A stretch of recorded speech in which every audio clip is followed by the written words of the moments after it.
Baby అసలు ఏంది శోష నాకు. నేను స్కూల్ చదువుకునే రోజుల్లో కూడా ఇంత పొద్దునే లేవలేదు తెలుసా. ఈ చలి దెబ్బకి నిన్న రాత్రి కుట్టిన మందు కూడా కడుపులో గడ్డ కొట్టుకొని పోయింది. నీ పాటికి నువ్వు అట్ట కుట్టుకొని పోతావేంది? అసలు ఆడికి పోతున్నావు అనేది కూడా చెప్పవే. ఆర్యా ఏందబ్బా ఒక్కసారిగా వాతావరణం వేడెక్కిపోయింది. నీ కంటి చూపుకి కడుపులో ఉన్నదంతా కరిగిపోయింది తెలుసా. ఆ బేబీ ఒక్కసారి పర్మిషన్ ఇచ్చావంటే పిసి కొట్టొస్తా. పోయి తగలడు. అబ్బా నీకు దండం పెడతా తల్లి, bye.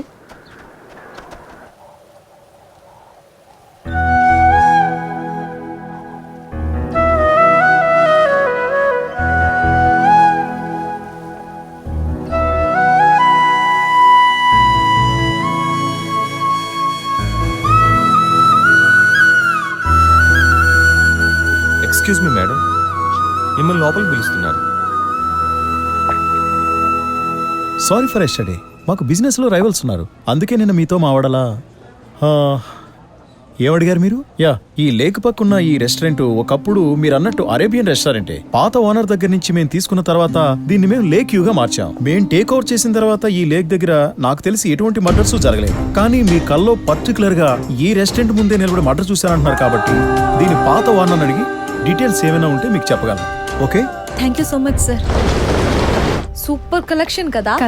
I never expected such deal. You know one thing? The packing there is really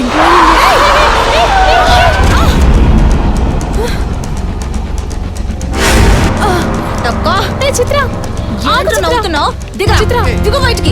పళ్ళు నెత్తిమ పట్టుకున్నాడుతున్నావా? కంట్రోల్ చిత్ర. నా మాట విలు, వాడు మనల్ని ఏం చేయడు. జాగ్రత్త.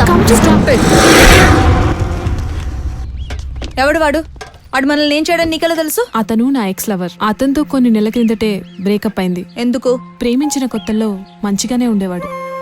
తర్వాతే రిస్ట్రిక్షన్స్ పెట్టడం స్టార్ట్ చేశాడు. అది నచ్చకే బ్రేకప్ చెప్పేశాను. అయినా వెంటపడుతూ ఇప్పటికీ ఇబ్బంది పెడుతూనే ఉన్నాడు. అంత టార్చర్ చేస్తుంటే కామ్గా ఉన్నావేంటి? ఏం చేయమంటావు? వాడు టార్చర్ చేస్తుంటే లెట్స్ టేక్ రివెంజ్. జీవితం ఎప్పుడు రెండో అవకాశాన్ని ఇస్తుంది చిత్ర. దాని పేరే రేపు. నేను నా గతాన్ని తలుచుకుంటూనో, వాణ్ణి తిట్టుకుంటూనో, లేక వాడి డెవలప్మెంట్కి ఈర్ష్యపడుతూనో ఉంటే నాకు రేపంటూ ఉన్న కొద్దిపాటి సంతోషాల్ని నేనెప్పుడు అనుభవించగలను? చిత్ర, ప్రపంచంలో అన్నిటికంటే గొప్పదేంటో తెలుసా? మోసం చేసిన వాళ్ళని కూడా క్షమించగలగడం. క్షమించడం అంటే ఒక బందీని విడుదల చేసినట్లే. కానీ క్షమించిన తర్వాతే తెలుస్తుంది ఆ బందీ మనమేనని. అందుకే జీవితంలో కోపం, పగ, రివెంజ్ లాంటి చెడుని దాటడానికి ఉన్న ఒకే ఒక్క బ్రిడ్జ్ ప్రేమ మాత్రమే. ఎప్పుడూ జరిగిందాన్ని తలుచుకుంటూ పగని పెంచుకోవడంలో అర్థం లేదు చిత్ర.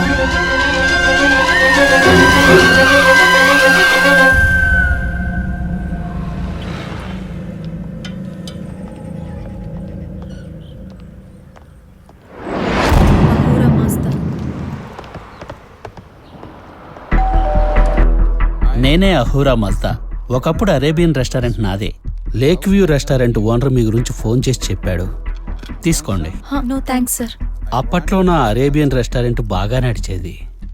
కానీ తర్వాత వేరే వాళ్ళకి అమ్మేసి రెస్ట్ తీసుకుంటున్నాను. కానీ నువ్వు చెప్పేదంతా నాకు ఒక ఫెయిరీ టైల్ స్టోరీ లాగా అనిపిస్తోంది.